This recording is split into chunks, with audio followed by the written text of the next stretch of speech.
जैसा आप लोग देख रहे हैं कि जब मैं जेल में था, इन लोगों ने दिल्ली के लोगों को परेशान करने में कोई कसर नहीं छोड़ी। ऐसे ऐसे काम रोक दिए जिससे दिल्ली के गरीब आम आदमी बहुत ज़्यादा परेशान हो रहे हैं। इन लोगों के लिए दिल्ली के लोग एक राजनीति का हिस्सा हो सकते हैं, पर मेरे लिए दिल्ली के लोगों के साथ मेरा अलग रिश्ता है। दिल्ली के लोग मेरा परिवार हैं। दिल्ली के लोगों को मैं तकलीफ़ में नहीं देख सकता। दिल्ली के लोगों का बहुत एहसान है मेरे ऊपर। तो जब से मैं जेल से निकला हूँ, तब से मेरी कोशिश है कि जितने रुके हुए काम थे, जो इन्होंने मुझे जेल में डाल के इन लोगों ने दिल्ली के काम रोके, दिल्ली वालों को परेशान किया, दिल्ली वालों को तकलीफ़ दी, दिल्ली वालों को सताया, दिल्ली वालों पे अत्याचार किया, वो एक एक करके हम सारे काम दोबारा शुरू करा रहे हैं। तो उसी सिलसिले में आज दिल्ली सरकार ने एक बहुत महत्वपूर्ण फैसला लिया है और मैं दिल्ली के दलित समाज के लिए, एसटी समाज के लिए, ओबीसी समाज के लिए, ईडब्ल्यूएस वालों के लिए एक बहुत अच्छी खुशखबरी लेके आया हूँ। दिल्ली में हमने 2017 में स्कीम चालू की थी, मुख्यमंत्री जय भीम योजना।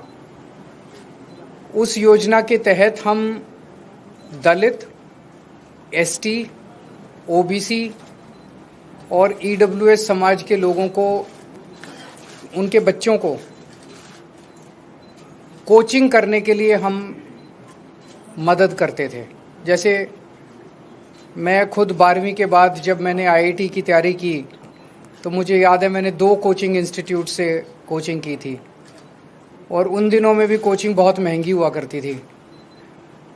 और मुझे लगता है कि अगर मैं वो दोनों कोचिंग नहीं करता तो पता नहीं मेरा अच्छा रैंक आता नहीं आता आईआईटी में, मेरा एडमिशन होता नहीं होता आईआईटी में।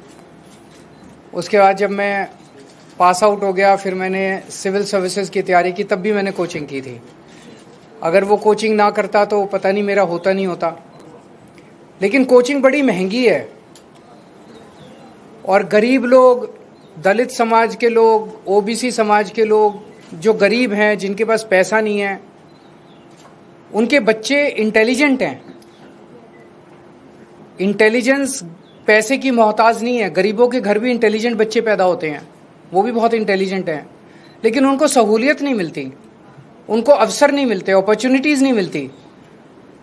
हमारी सरकार का मकसद है उनको वही सहूलियतें दिलाना, उनको वही अवसर मुहैया कराना जो अमीरों के बच्चों को मिलते हैं, जो मुझे मिले थे।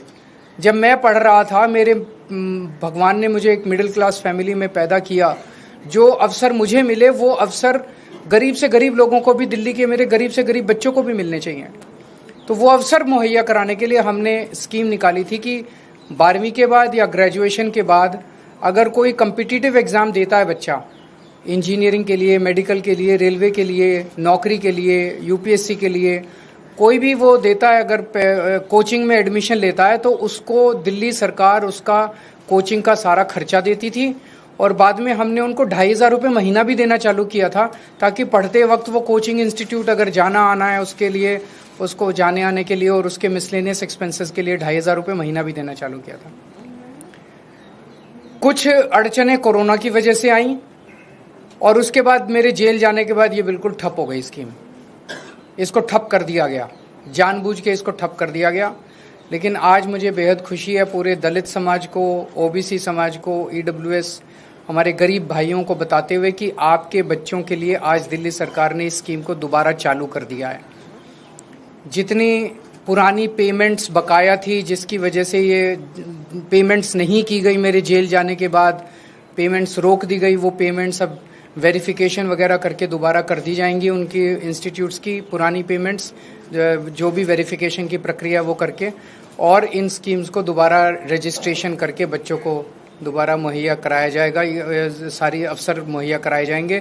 और मैं भगवान से प्रार्थना करता हूँ कि बच्चे, हमारे गरीबों के बच्चे खासकर, खूब फलें फूलें, आगे बढ़ें, तरक्की करें, देश के विकास में योगदान करें। वो किसी भी तरह से दूसरे वर्गों से पीछे नहीं है, किसी भी तरह से दूसरे वर्गों से कम नहीं है। आप